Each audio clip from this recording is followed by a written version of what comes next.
So welcome to the first ever virtual certification seminar by the Board of Elections. My name is Hannah Talley. I am the administrative assistant to Director Eric Fay of Elections. And I have my counterpart here. Are you muted?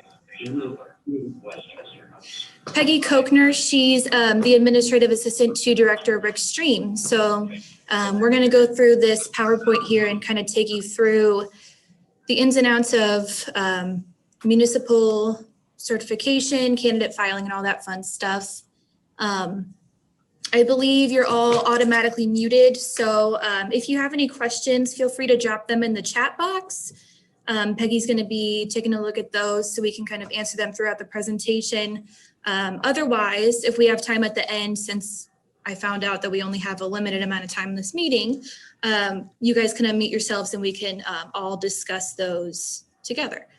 So, all right. Not much has changed this year for the April 2021 election. The past couple of elections, the state legislature implemented what's called a mail-in ballot. It's similar to an absentee ballot, except it has different requirements for notary and application steps and whatnot. So that did sunset this past November election. However, the state legislature could go back and decide to reinstate that for the April election. We'll keep you posted on that once they go back in session in January. And then also our website, St. Louis County redid their whole website. So our new URL is stlouiscovotes.com. I'm sure most of you have already taken a look at that. Yeah, if you have any questions with our new website, just let us know. All right. Authorized official forms. Please get those to us by Friday, November 7th. Most of you have already done so. Either fax, mail, or email that to us. Please email it to the boecballot@stlouisco.com. Peggy and I manage that email account. We made that because it's easier for us all to see who's communicating with who, so nothing gets lost in the the shuffle. The authorized official is typically your city, village, town clerk of a municipality, or the secretary of a school, fire, or other special district. If you don't have regular business hours, please provide an alternate phone number, maybe a cell phone number or another way to for us to reach you in case of an emergency, or if we're reaching a critical deadline and we need to get a hold of you. All right. The cooperative agreement. So you all should have received an email from us several weeks ago regarding this agreement. This cooperation agreement is between your district and our office for us to conduct your candidate filings. This is voluntary, so no district is required to participate. So if you are in this agreement, all of your candidates will come to our office in St. Anne to file for the election beginning on December 15th. We here at the Board of Elections do a first day lottery system. So if you don't currently conduct a first day lottery system, you would if you did the agreement with us. We make notice of the filing per RSMo 115.124, which essentially announces the seats that are open and more details about the time and place of the filing. The agreement can be made for one election or multiple elections. That is totally up to the district. The agreement for the April election must be executed with a contract and ordinance or resolution no later than next Tuesday, November 24th at 4:30. If you have any questions about that, please email us, call us, and we will walk you through that and answer your questions. All right. As you all know, candidate filing is an intricate process, and dealing with candidates is not always easy. Candidates have certain requirements provided in state statute according to residency, tax, criminal status, and other requirements. Many districts require additional qualifications. We found it's really helpful to provide a list of all of your requirements to your candidates before they begin their filing, just so they know and understand what they're signing up for. We've provided an example of our declaration of candidacy form in the packet, which was emailed to you. You can also find it on our website. Our declaration of candidacy form is pretty self-explanatory, but if you have any questions, just give us a call and we can answer your questions. Remember that a candidate's legal or registered name may be different than how they would like to have their name to appear on the ballot, which is okay. Nicknames are okay as long as they are actually referred to by that name. So for example, John for Jonathan, or Dottie for Dorothy, something along those lines. However, candidates may not use nicknames with titles such as doctor, coach, sister, anything they may be known by as a kind of a joke. That is not allowed by the law. So keep it to nicknames for shortened names, something along those lines. Questions regarding ballot names are best suited for your attorneys. All right. Next is the 5120 and 5121 forms. You're all probably familiar with these forms. The 5120 is the tax affidavit that every candidate must file in order to have a complete filing. It is tied to their declaration of candidacy form. So a person's filing is not complete without the 5120 form. It's very important. The 5121 form is a person's complaint against a candidate's 5120 form. And the 5121 can be filed by anyone. So someone who works for your district, a regular citizen of the district, anyone can file that 5121 form. If you call us to complain about a candidate being delinquent in taxes, we will tell you to file a 5121 with the Department of Revenue. Our office, and probably not a lot of your districts as well, do not have authority to remove or disqualify a candidate. We'll go into that a little bit more later on in the presentation. Candidates may decide to withdraw from the ballot, which is fairly easy if it's done before the filing deadline. Again, your attorney is the best person to contact if you have a candidate who wants to withdraw from the ballot. Right, disqualification. So again, we have no authority to remove, disqualify, or reject a candidate's filing. There are several entities who do have that authority. The first is the Department of Revenue. Again, they can investigate a 5120. Usually that stems from someone filing a 5121 against that candidate. The Missouri Ethics Commission, for example, if a candidate fails to file their personal financial disclosure form or any other ethics violations, they can disqualify a candidate. And then the circuit court, pretty much for any other reason, the biggest one is usually a residency issue. So if you believe a candidate does not actually live in your district, that needs to be handled by the circuit court. So unless your district has an ordinance or bylaw providing you authority, you cannot and are not required to verify the qualifications of your candidates. If you do take it upon yourself without the proper authority to refuse a filing, this could result in litigation, which in the past has led to a separate election with expenses falling on your district alone. Definitely talk with your attorney for any questions regarding if you don't believe a candidate is qualified or not. Always go to your attorney and don't do anything on your own, definitely. All right. So the deadline to certify for the April 6th election after candidate filing has ended is January 26th at 5 p.m. If you must file late because of an issue, or if you simply forget, which sometimes happens, even though we'll try our best to reach out to districts who have not come in yet if we have the time to do so, you will need to obtain a court order to certify. 2 weeks after the 26th, absolutely nothing can be added, changed, removed. anything without, even with a court order. So after 2 weeks after January 26th, nothing can be changed, not even with a court order. Certification documents must be delivered to us in person by certified mail or by courier.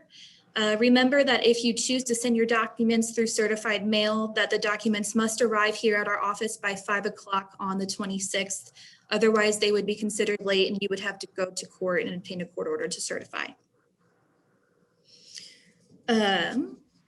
No election required as a part of RSMo 115.124. So school and fire districts automatically qualify for a non-election should they meet the requirements. So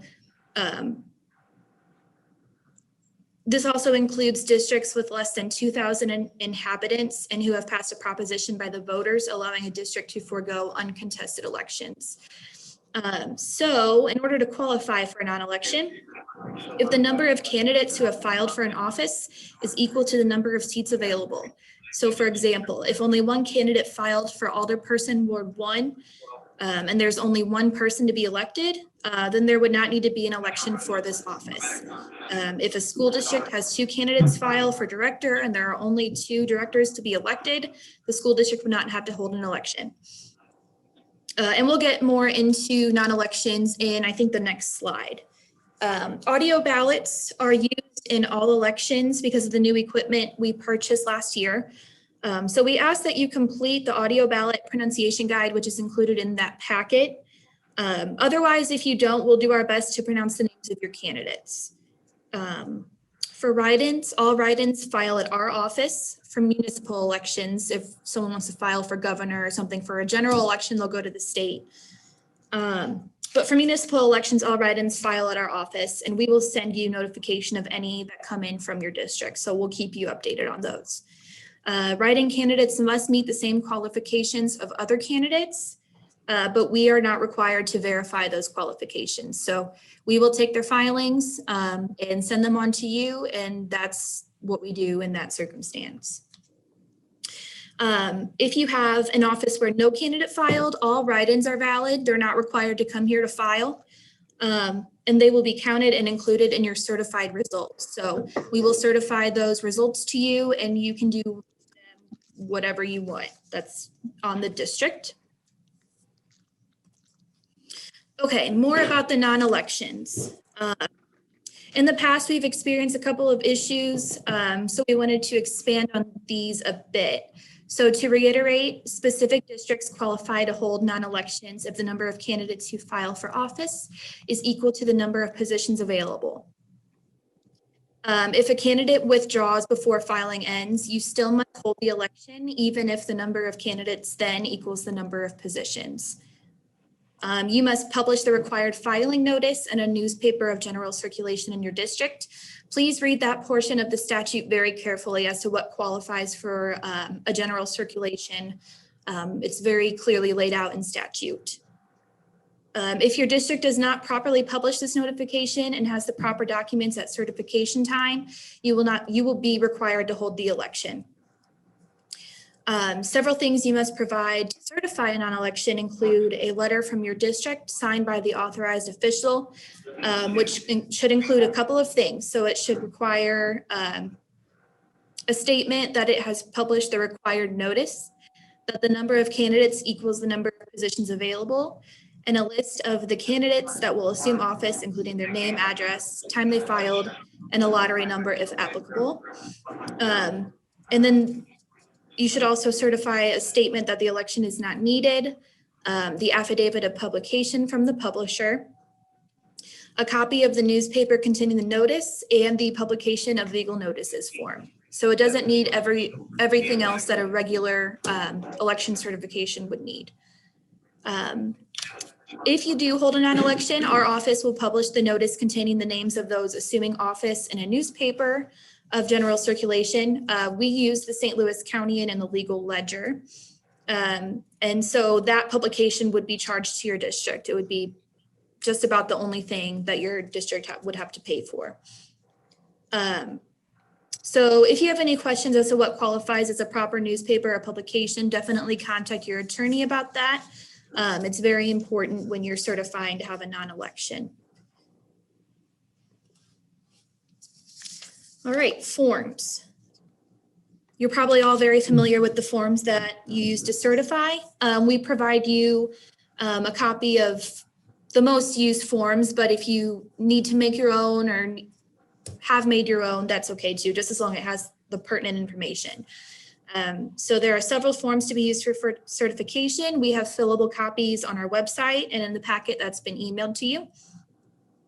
The first form is the certification of candidates form. You will enter the name of your district and type the date of the election at the top of each page. Select the ward or district number and number of years in the term. And remember that if you also have an unexpired term for a seat, just create a separate page for that, as that is a different office. All right, then you'll list the candidates' names and the date and time each filed. The names must be in ballot order. If you use a first day lottery, include the lottery numbers, and then you'll also include the candidates' addresses. And then remember the law regarding candidate nicknames and titles that we discussed earlier. The next form is the certification of propositions. So you will include the exact language as it is to appear on the ballot. It must include a title, be in mixed case, and include yes or no. If state law or a charter provision specifically provides something other than yes or no, which is very rare, we don't have to please attach a copy of this provision to your certification. Again, the audio ballot pronunciation guide that we discussed earlier. Again, it's not the end of the world if you don't submit that, but we will try our best to guess how to pronounce the names if we don't have that. The next form is the publication of legal notices form. This lets us know when your district requires additional publications than what is required by state law. Yeah. And so if you're not sure whether or not your district requires an additional publications, check with your attorney on that. And then the last form is the attestation form. This must be signed by the authorized official we have on file with our office. So again, make sure you update those forms with us regularly, and make sure that your district names and office titles are accurate. So for example, alderman versus alderperson, or councilman versus council member. That helps us a lot.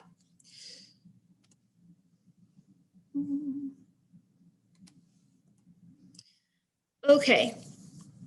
So for reference, in that packet, we have included a ballot wording memo explaining our policy regarding ballot wording. So we ask that you please try to keep propositions to 50 words or less. We're always happy to work with you if we have room to fit on the ballot. And we also know that sometimes you have language that's required by statute. And so we are happy to work with you on that as well.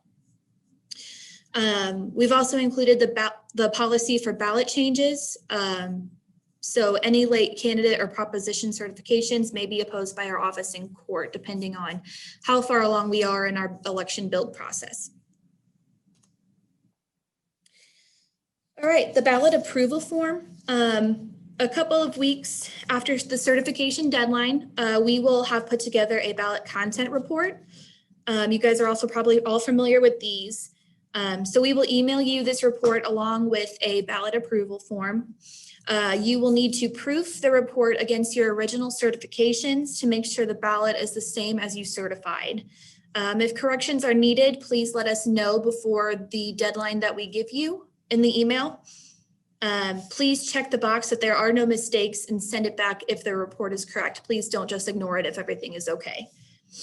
If we do not hear back by the deadline, no changes will be made. Again, we will do our best to reach out to those who we have not heard from, but just know that if we do not receive any word back from you and we've already gone past the election build process, we will not be able to change anything past that point. A reminder that the ballot approval form is used to make sure that what you originally certified is what is on the report. It is not an opportunity to make last minute changes to your certifications. So changes can be made, but only before the certification deadline. After that certification deadline, the ballot approval form is used to go off of your original certifications. When to call your attorney.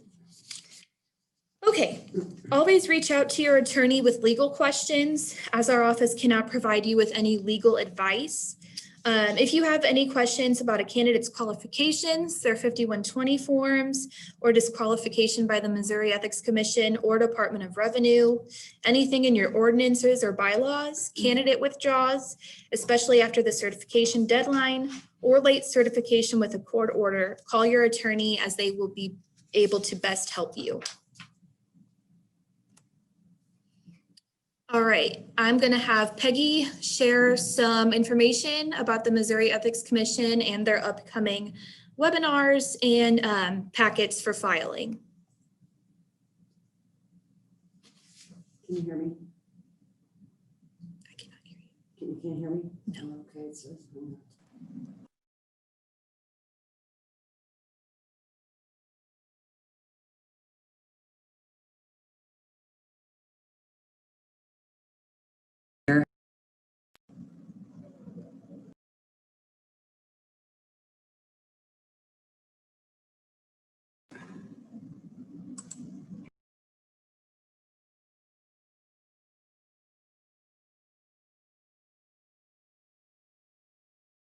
it says temporarily unmuted.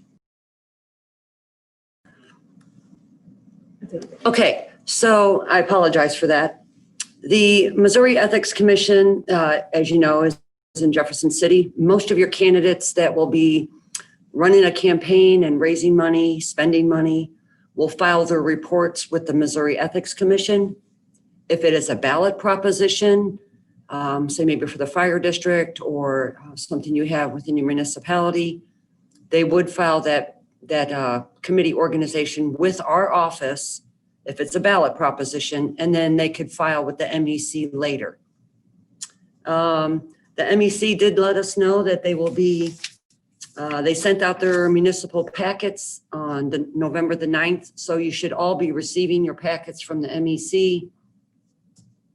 And they will be holding, excuse me, their webinar trainings from late December through the spring. So I was informed by the director there that they will be hosting webinars and tutorials on their website. And I know a lot of you had come to the meeting that we would have in January where we'd have 100 people here, but that's not going to be doable this year or next year. So please access their website, and they have a 1-800 number.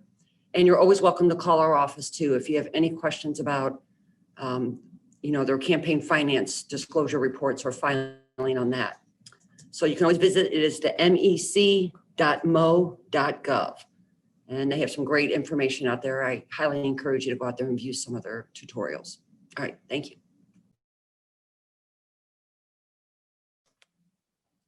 All right.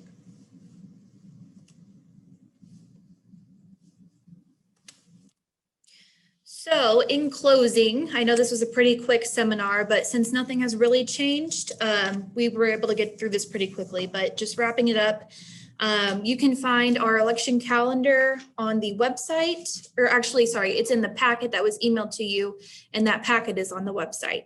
Again, our new website is www.stlouiscovotes.com. Our new website has a lot of information and can be used as a helpful resource for your election questions. But as always, if you have anything that you can't find on there, feel free to give me or Peggy a call, email us, whatever you need to do. For legislative changes, please visit www.mo.gov. And that's all we have. Oh. Okay, so I think I was able to check out the chat while Peggy was speaking about the MEC. But if any of you have questions, feel free to unmute yourself and we can have some question and answers time. So does anybody have any questions?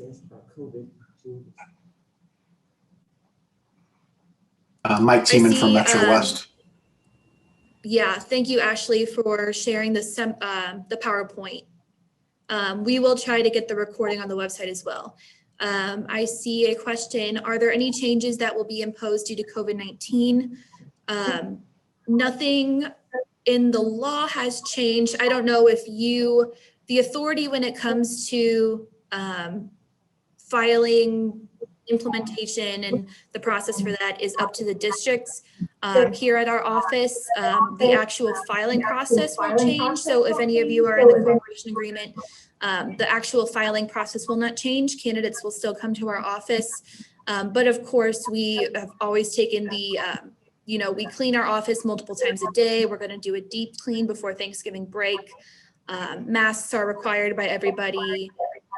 So those things we will definitely be paying attention to. But as far as the actual process for candidate filing, our office will not be changing anything. Are there any other? Anna, this is Mike Teeman from Metro West. Can I ask a quick question? Yes, I will put in the new website address in the chat.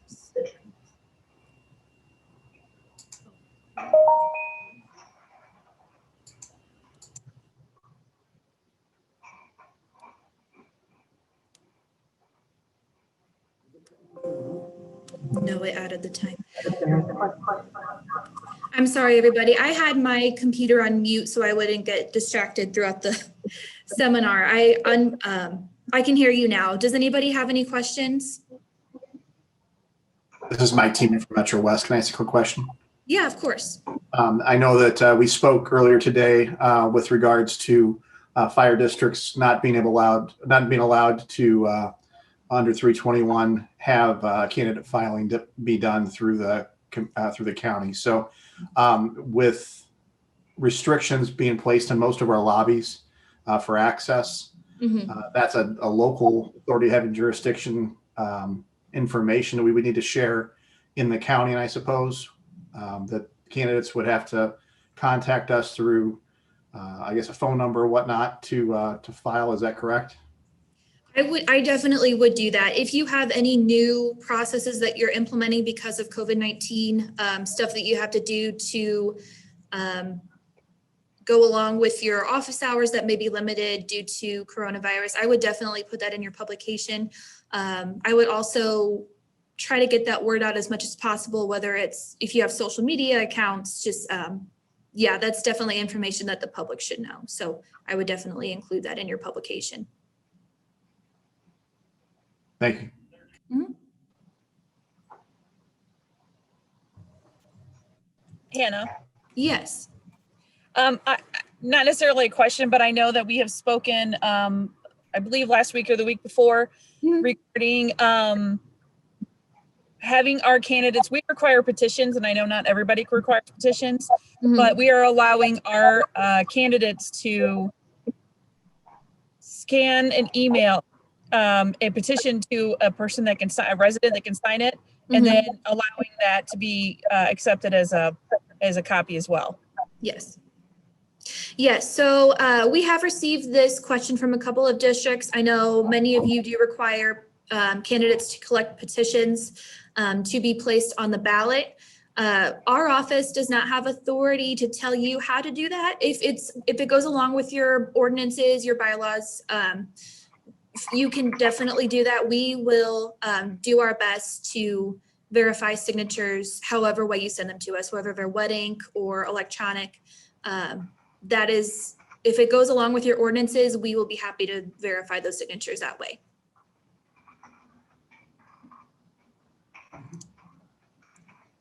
Any other questions?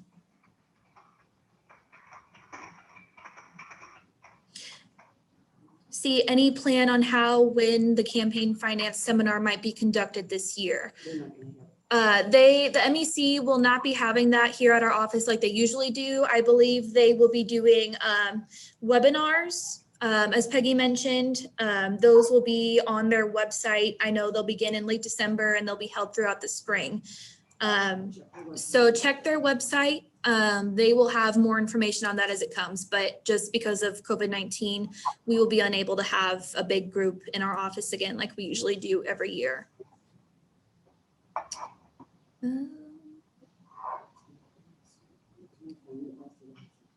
The authorized official form, I thought it was in the packet, but if it's not, it is, right? Yeah, I think it's in one of the first few pages. We'll get that to you. If you could send me your email, we will make sure to get that to you.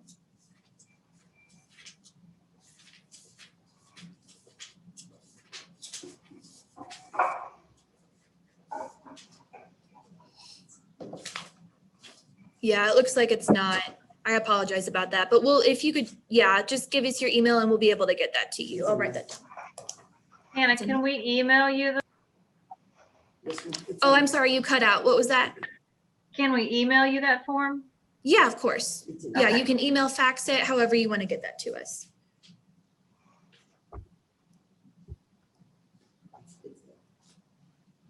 Okay.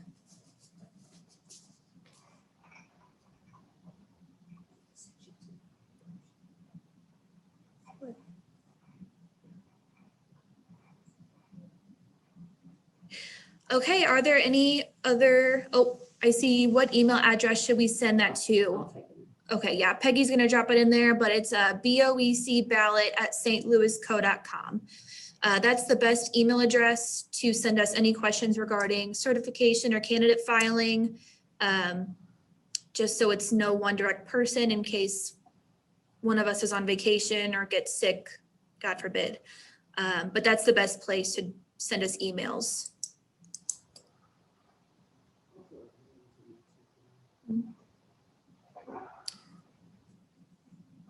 Are there any other questions?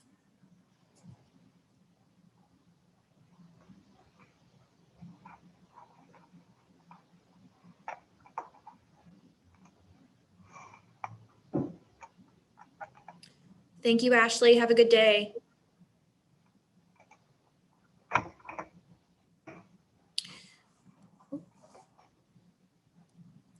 For non-contested elections with residents under 2,000, what proposition must be passed? So I think there's standard language, or at least we can probably send you what other districts have done in the past. But I think it's just a quick, shall the city allow to forego uncontested elections? And that has to be, if it's passed, that has to be put on the ballot again every 6 years. So yeah, if you want, we can email you some language that has been posted in the past.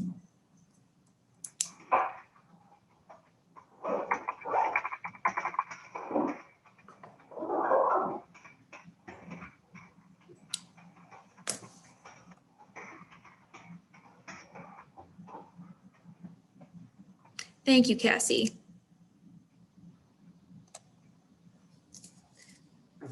Yes, Jill, I will email that to you after the meeting.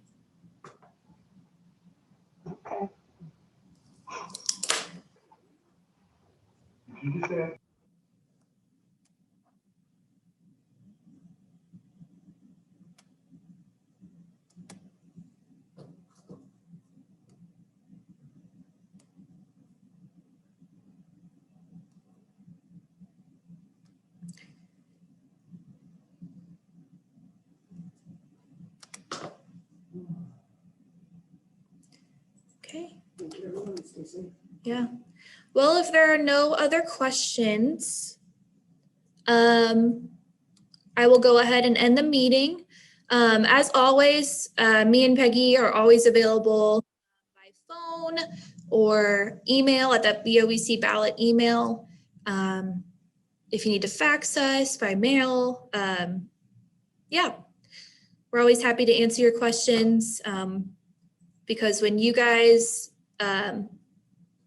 are able to go throughout candidate filing and certification with no mistakes, that's very good for us as well. So we want to make sure everybody knows what to do. And if you have any questions, feel free to call. All right. Thank you, everybody. Stay safe. Good luck with filing. And let us know if you have any questions. Bye.